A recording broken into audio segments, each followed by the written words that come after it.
Ciao a tutti ragazzi e benvenuti all'interno di questo nuovo gameplay di Magic the Gathering Dials of Planeswalker 2013. Quest'oggi ci ritroviamo dentro la sala d'attesa ad attendere un nuovo avversario pronti per una modalità multiplayer. Però, visto che ci troviamo in questo attimo di attesa, possiamo analizzare il mazzo che utilizzeremo in questa partita, ovvero Marionette Oniriche, un nuovo mazzo che ho appena adesso sbloccato e il quale detiene di un dominio magico differente dal solito, ovvero il dominio magico azzurro-blu, appartenente quindi al dominio del mare, ed è un mazzo molto particolare. Infatti non so se riuscirò a ottenere una vittoria quest'oggi perché detiene del 30% di creature, del 70% di incantesimi, stregonerie e istantanee e artefatti ovviamente, quindi tutto quello che riguarda il mondo arcano, proprio perché è un mazzo che si basa soprattutto sul controllo della mente, degli impulsi e tutto quello che viene effettuato con la magia. Quindi è una sorta di innovazione ed è sempre meglio cambiare un po' e far conoscere nuovi mazzi. Ovviamente rimarrà ancora la luce celeste, 20 antiche terre selvagge e oscurità esaltata, altri tre mazzi da analizzare. Non sono riuscito a sbloccare alcuna carta, quindi ci ritroviamo a 0 carte su 30, il mazzo è così base, integro come viene rilasciato dal gioco nel momento in cui vengono sbloccate. Il nostro campo di battaglia è in compagnia di George Corbaris con 53 carte nel deck e una bella faccina da stronzetto. Vediamo un po' quello che riuscirà a combinare. Innanzitutto abbiamo pescato numerose carte, come possiamo dire, utili al nostro mazzo, ma pochissime terre basi appartenenti quindi al dominio magico marino, come ho appena detto. Vediamo un po'. Innanzitutto possiamo sfruttare l'effetto del medaglione di zaffiro. Le magie blu che lanceremo costeranno un in meno e soprattutto sarà utile in caso di mancanza di mana, e sarà proprio quello che utilizzeremo adesso. Abbiamo pescato numerose creature, infatti nel momento in cui pesco creature in questo mazzo me le tengo molto strette. A quanto pare l'avversario sta utilizzando il nostro stesso mazzo, ovvero marionette oniriche. Questa maschera di Sou l'ho già vista, guardate un po' che schifezza, tutto il sangue, l'occhio che sputa fuori. A quanto pare abbiamo gettato 2 carte nel cimitero e mi getterei anch'io se vedessi una faccia del genere. Vediamo quello che abbiamo buttato. A quanto pare la stessa carta è una carta terreno. Miniero ululante. Praticamente all'inizio di ogni acquisizione, se la miniera ululante è stappata, quel giocatore pesca una carta addizionale. Questo effetto può essere utilizzato anche per noi stessi. Ok, vediamo un po' quello che riusciamo a combinare. Allora, vediamo che cosa abbiamo pescato. Cancellazione di Jace. Ogni qualvolta peschi una carta puoi far mettere nel cimitero di un giocatore bersaglio la prima carta del suo grimorio. Ok, questo può essere utile, però adesso io direi di buttarci immediatamente sull'attacco, utilizzando la nostra esperta dell'etere. Posizioniamola sul campo. Ah no, dannazione ragazzi, dimenticavo del suo effetto. L'abbiamo praticamente sprecato. Eccola qua. Praticamente l'esperta dell'etere ha la possibilità di, nel momento in cui entra nel campo di battaglia, di far ritornare una carta in mano, una creatura in mano. Sono stato troppo veloce. Adesso faremo tornare il fantasma di Jace in mano. Ok, combattimento, ecco la fine ed ecco il nostro turno. Maledizione ragazzi. Bene, ho nuova acquisizione ed ecco un'altra carta in mano. Ok, posizioniamo l'esperta dell'etere e facciamo ritornare il fantasma di Jace nella nostra mano. Ovviamente l'avversario deve rompere le scatole e con una bella neutralizza magia ci manda al cimitero la nostra bella esperta dell'etere. Addio amica mia. Il fantasma di Jace ragazzi è una creatura e addirittura adesso possiamo scartare una carta. Io direi di gettare questo incantesimo visto che ne abbiamo un altro. E nel momento in cui avremo 10 o più carte nel cimitero, Jace guadagnerà 5 di attacco e 5 di costituzione. Ecco qui clone, clonerà una creatura che praticamente avremo nel cimitero. 2 fantasmi di Jace, sono 10 punti di danno assicurati ragazzi nel momento in cui avremo più carte nel cimitero, quindi stiamo molto attenti. Adesso non abbiamo molto che da fare, quindi non possiamo bloccare nulla. Abbiamo un punto di danno all'interno del nostro punto di vita. Bene, una carta isola è proprio quello che ci serviva. Allora, possiamo adesso utilizzare immediatamente l'esperta dell'etere. Ok, speriamo che adesso funzioni. Facciamo tornare in mano immediatamente questo dannato fantasmino. Ok, e adesso possiamo addirittura utilizzare la cancellazione di Jace in modo tale da far scartare le carte all'avversario nel momento in cui andrà avanti la partita. E come ho detto ragazzi è un mazzo molto difficile da utilizzare e probabilmente perderemo la partita perché non sono molto pratico con questo genere di mazzi. Comunque è sempre bene che voi lo conosciate. Allora, ho avuto molti problemi in questi ultimi giorni, non sono riuscito a caricare gameplay proprio per problemi tecnici riguardanti la connessione a internet. E infatti adesso il problema è stato risolto, ci sono stati numerosi temporali in questi ultimi giorni, a quanto pare adesso il problema è stato risolto. E non sono riuscito appunto a scaricare da Steam Max Payne 3 e installarlo proprio per questi problemi, la connessione andava e veniva, addirittura non c'è stata per un giorno intero, quindi era davvero una follia far scaricare Max Payne 3. Allora, possiamo adesso utilizzare la stessa strategia dell'avversario, però abbiamo martello e scalpello per dare un bel colpo in testa all'avversario e scolpire la sua mente, lanciando 7 carte nel suo cimitero. Bene, vediamo un po' adesso se possiamo evocare il nostro Jace e utilizzare quante carte avrà l'avversario. Allora contiamo, facciamoci dei bei conticini. Allora ne ha 1, 2, 3, 4, 5, 6, 7, 8, 9, 10. Ok. Possiamo evocare Jace e utilizzeremo il suo effetto fondamentale, 5 di attacco e 5 di costituzione, ragazzi, perdonatemi. Allora, adesso, visto che possiamo effettuare, abbiamo una sorta di difesa, attacchiamo immediatamente con la nostra esperta dell'etere. Per chi non lo sapesse, l'etere è un materiale perfetto e addirittura indissolubile che è sinonimo di perfezione, ma a quanto pare anche di potenza, perché siamo stati così abili da infliggere 2 punti di danno. Beh, ecco un'altra carta che arriva nelle mani dell'avversario, ancora non ha beccato scolpire delle menti, quindi non avrà la possibilità di...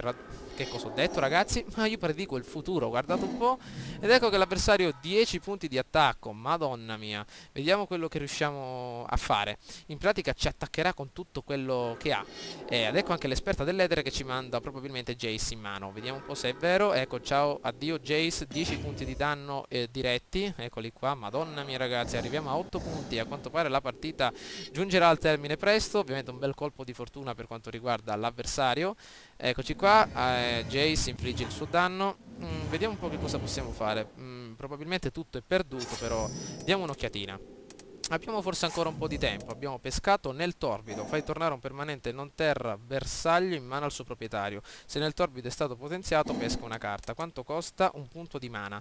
Avremo anche un altro punto per evocare Jace, quindi siamo a 2, e poi avremo anche, vediamo un po', abbiamo solo 2 punti per l'evocazione di qualcosa, vediamo un po'.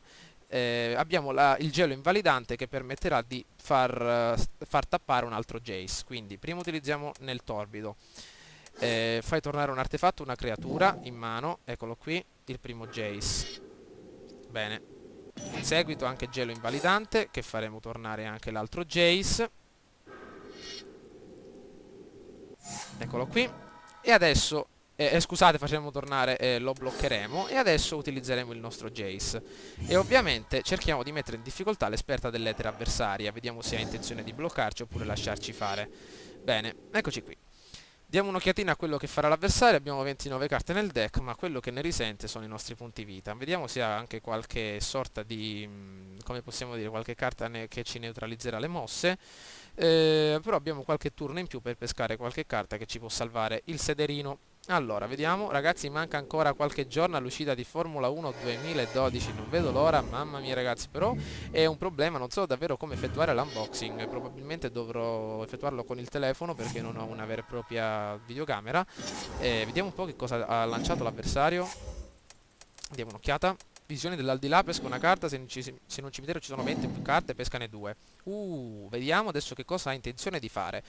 Ha Jace in mano ed eccolo qui. Ha la carta più potente del mazzo, cancelliera delle guglie, 5 di attacco, 7 di difesa e addirittura l'abilità volare. Siamo fortunati ragazzi solo in un caso, se peschiamo il controllo della mente, una carta che permette di assumere il controllo di una come possiamo dire, non mi viene il termine, di assumere le sembianze di quella carta. Ed ecco che ci stappa addirittura il nostro piccolo Jace e non lo potremo utilizzare. Ed ecco che l'esperta dell'etere ci darà un'altra bella legnatina in testa. Allora, vediamo un po', una partita molto combattuta addirittura. Eccoci qua, 6 punti di danno. La nostra salvezza è una carta che ci faccia assomigliare a questo dannato grigone qua, grifone.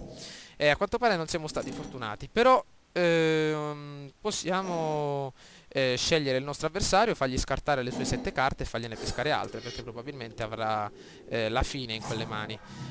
Ok, benissimo, guardate un po' quello che ha scartato, proprio, che fortuna ragazzi, mamma mia, via, via, via, via, via, nel cimitero. pescati le altre 7 carte, a 16 carte l'avversario, magari avessi avuto altre 2 scolpine nelle menti l'avrei distrutto in questa maniera.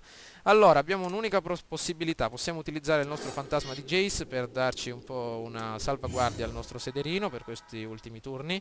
La nostra esperta dell'etere la teniamo come una specie di scudo, ultima risorsa per sacrificarla.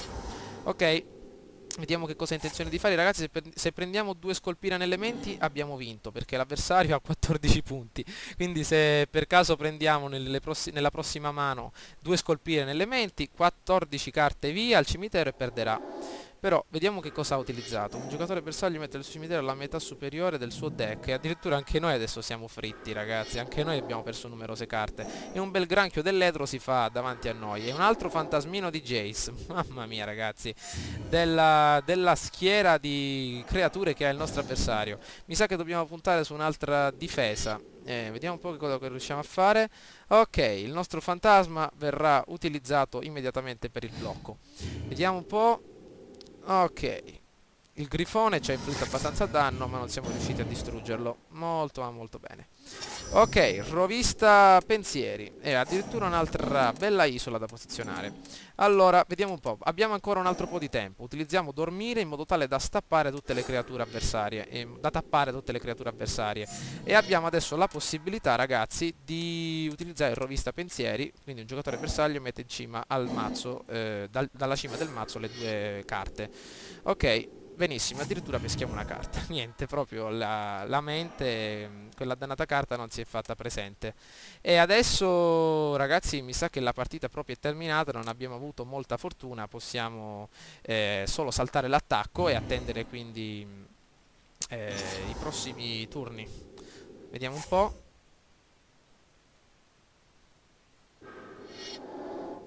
Ecco un altro granchietto. Ecco che attivano l'effetto, ci fanno scartare altre carte, maledizione, proprio rovista pensieri che ci servivano. Una fonte mitologica all'inizio dell'acquisizione di ogni turno, probabilmente, quel giocatore pesca delle carte addizionali. Vediamo un po' che cosa farà adesso. Eccolo qua. Nel torbido ci fa tornare addirittura quella dannata carta in mano. Se prendiamo adesso una scolpire nelle menti, ragazzi, abbiamo proprio vinto. Vediamo se è proprio quella. Oh, sì! Proprio la carta che volevo, scolpire nelle menti. Però io direi la utilizziamo subito oppure no? Altrimenti può essere che ha qualcosa. E allora possiamo utilizzare nel torbido, spendiamo quindi il punto di mana. Facciamo tornare una creatura in mano, vediamo se ce la intercetta. Facciamo tornare questo gargoyle, vediamo se ce la intercetta con qualcosa. A quanto pare non ha niente, quindi scolpire nelle menti, ragazzi. Vediamo se abbiamo vinto. Davo tutto per perduto, invece ce l'abbiamo fatta. Vediamo se è vero, posizioniamo l'ipnotizzatore Verdaclen. GG, eole, fantastica vittoria, ragazzi. Una partita memorabile, posizioniamo ormai le carte che disponiamo. Vediamo un po' se siamo riusciti a vincere. Ormai proprio la partita è terminata, saltiamo l'attacco. 0 carte, l'avversario non ha niente da pescare. Vittoria di Van Helgen, vincitore con una vittoria molto stramba. Vediamo un po', mamma mia, ragazzi, che vittoria proprio alla fine. Ho fatto un errore però, ragazzi. Nel momento in cui ho utilizzato dormire, se avessi attaccato avrei avuto innumerevoli possibilità di vittoria, quindi l'avversario sarebbe arrivato a 2 punti di vita e quindi probabilmente c'era qualche possibilità in più. Comunque siamo stati fortunati. Ciao a tutti, ragazzi, spero che il video vi sia piaciuto.